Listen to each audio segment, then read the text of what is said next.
الوفاء بشتى الصور.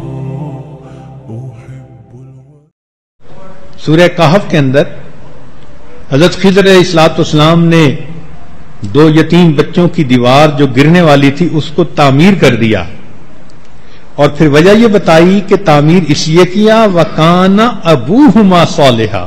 دیکھیں اللہ تعالیٰ ان یتیم بچوں کا لحاظ فرماتے ہیں کہ ان کے باپ نیک تھے. تو نیک ماں باپ کا لحاظ دنیا میں بھی اور نیک ماں باپ کا لحاظ آخرت میں بھی. وہ کیسے؟ کہ اولاد قیامت کے دن پہنچے گی، اپنی طرف سے نیکی کی کوشش کرتی ہوگی مگر ماں باپ کے درجے کو نہیں پہنچ سکے گی. تو اللہ تعالیٰ فرمائیں گے کہ اچھا تم چونکہ فلاں کی اولاد ہو اور تم نے کوشش کی، چلے ہم تمہارا حشر انہی کے ساتھ. والذین آمنوا واتبعتہم ذریتہم بایمان الحقنا بہم ذریتہم. دیکھا قرآن مجید نے مہر لگا دی کہ اللہ تعالیٰ ایسی اولادوں کو ماں باپ کے ساتھ ملحق فرما دیں گے. اولاد کے لیے نیک ان کو کیسے بنایا جائے یہ ایک مستقل مضمون ہے، اور کئی دنوں کی مجالس میں انسان اس بات کو سمجھ سکتا ہے کہ ہمیں اپنے بچے کو نیک اور دیندار کیسے بنانا ہے. اسی لیے اس رمضان المبارک میں جتنے بھی ایام ہوں گے ان میں اولاد کی تربیت ہی کے مضمون کو کھولا جائے گا، کیونکہ اہم عنوان ہے. تو مستورات ان بیانات کو دل کے کانوں سے سنیں. جو پوائنٹس لکھ سکتی ہیں نوجوان بچیاں وہ اس کو قلم بند کریں، گھروں میں اس کے پھر مذاکرے کریں. میاں بیوی بچیاں آپس میں بیٹھ کے مذاکرے کریں تاکہ اولاد کو تربیت اچھی کرنے کا ہمیں علم حاصل ہو جائے. جب یہ سارے ایام بیانات آپ سن لیں گی تو آخر پہ آپ کا دل کہے گا کہ یہ تو اتنی اہم باتیں ہیں کہ ہر بچی کو شادی سے پہلے اس کورس کا پڑھنا ضروری ہے. اب آج کے دن بچے کی پیدائش سے لے کے اس کے دودھ پینے کی جو عمر ہوتی ہے جن کو ایام رضاعت کہتے ہیں ان کے بارے میں چند باتیں بتا دیتے ہیں. پھر اس کے بعد اولاد کی آگے تربیت کیسے کرنی ہے وہ روزانہ آہستہ آہستہ مضمون بڑھتا جائے گا. جب اولاد ہونے کا وقت ہوتا ہے تو ماں کے لیے بہت تکلیف دہ لمحہ ہوتا ہے. جیسے بی بی مریم نے کہا تھا یا لیتنی مت قبل ھذا وکنت نسیا منسیا، اے کاش میں اس سے پہلے مر گئی ہوتی. تو ماں کے لیے وہ ایسی ہی کیفیت ہوتی ہے. تو علماء نے لکھا کہ جب کسی عورت کو لیبر پینز ہوں، بچے کی ڈلیوری کا وقت قریب ہو، تو اس وقت میں اس کو ایک تو کلمہ پڑھنا چاہیے اور دوسرا یہ دعا مانگنی چاہیے یا اللہ میرے لیے آسانی فرما. یہ ایسی مجرب دعا ہے کہ جو بچی اس وقت میں یہ دعا پڑھتی ہے اللہ کی مدد اترتی ہے، اللہ تعالیٰ آسان فرما دیتے ہیں. اب جب بچے کی ولادت ہوئی تو سب سے پہلی چیز ہے بشارت، خوشخبری. چنانچہ یہ بشارت دینا اللہ رب العزت کا خلق ہے، آپ کا عمل ہے. وہ کیسے؟ کہ جب زکریا علیہ الصلوۃ والسلام کو اللہ نے بیٹا دینا تھا تو ایک فرشتہ آیا کہ ان اللہ یبشرک بیحییٰ، کہ اللہ تعالیٰ تمہیں یحییٰ علیہ السلام کی پیدائش کی خوشخبری دیتے ہیں. چنانچہ امام طبرانی رحمت اللہ علیہ نے ابن عباس سے روایت کی، بڑی عجیب حدیث ہے کہ نبی علیہ السلام نے ارشاد فرمایا کہ جب کسی کے ہاں بیٹی پیدا ہوتی ہے تو ایک فرشتہ آ کر کہتا ہے ایک کمزور جان سے ایک کمزور جان پیدا ہو گئی.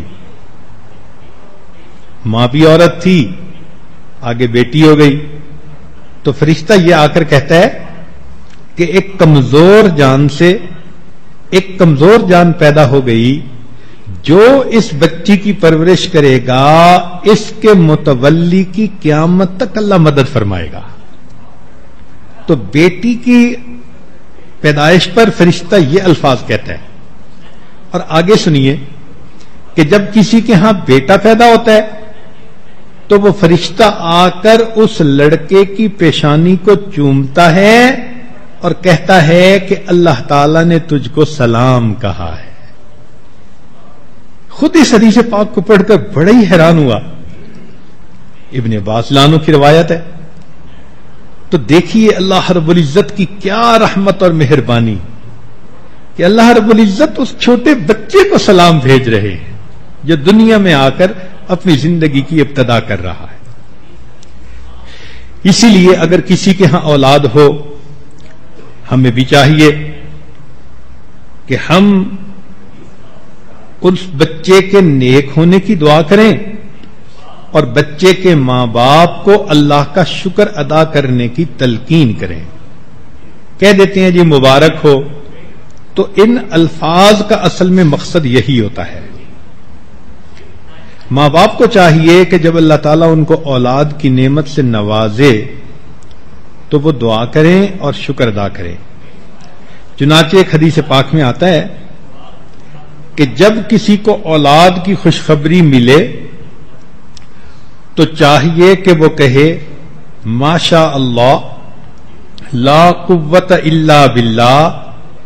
ان الفاظ کے کہنے پر اللہ اس بچے کو ہر آفت اور مصیبت سے محفوظ فرمائیں گے. اب دیکھیے کتنے لوگوں کو اولاد ملی، لیکن حدیث مبارکہ میں بتائے گئے یہ الفاظ کم ہی لوگوں نے کہے ہوں گے. تو یہ چیزیں ہمیں سیکھنی ہیں کہ جب بھی بچے کی خوشخبری ماں باپ کو ملے تو کیا کہیں ماشاء اللہ لا قوت الا باللہ. ان الفاظ کے کہنے پر اللہ تعالیٰ اس بچے کو شیطان کے حملوں سے ہمیشہ محفوظ فرمائیں گے. پھر بچے کی جب ولادت ہو تو ایک کام ہوتا ہے اس کے دائیں کان میں اذان کہنا اور بائیں میں اقامت کہنا. حدیث مبارکہ میں ہے کہ سیدہ فاطمہ الزہرا رضی اللہ تعالی عنہا کے ہاں جب حسن رضی اللہ عنہ کی ولادت ہوئی تو بچے کو نبی علیہ السلام کی خدمت میں پیش کیا گیا. نبی علیہ الصلوۃ والسلام نے اس کے دائیں کان میں اذان کہی، بائیں میں اقامت، اور پھر اس کے لیے دعا مانگی. یہ اذان اور اقامت کہنے میں حکمت یہ ہے کہ بچے کے دل و دماغ میں سب سے پہلے عظمت الہی کا پیغام پہنچے.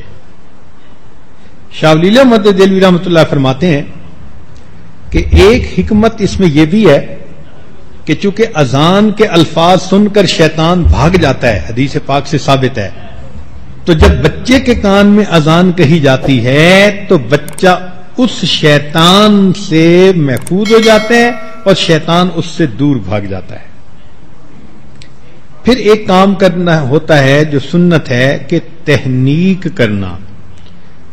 تہنیک یہ ہے کہ اسماء رضی اللہ تعالی عنہا ہجرت کر کے جب مدینہ طیبہ پہنچیں تو وہ اس وقت حاملہ تھیں.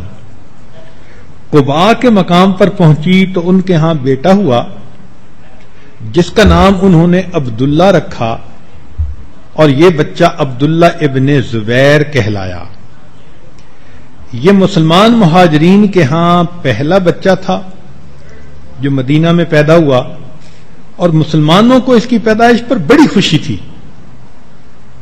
وہ اس لیے کہ یہود یہ کہتے تھے کہ ان مسلمانوں نے اپنے پرانے دین کو چھوڑ دیا، اب ان کی آگے نسل ہی نہیں چلے گی.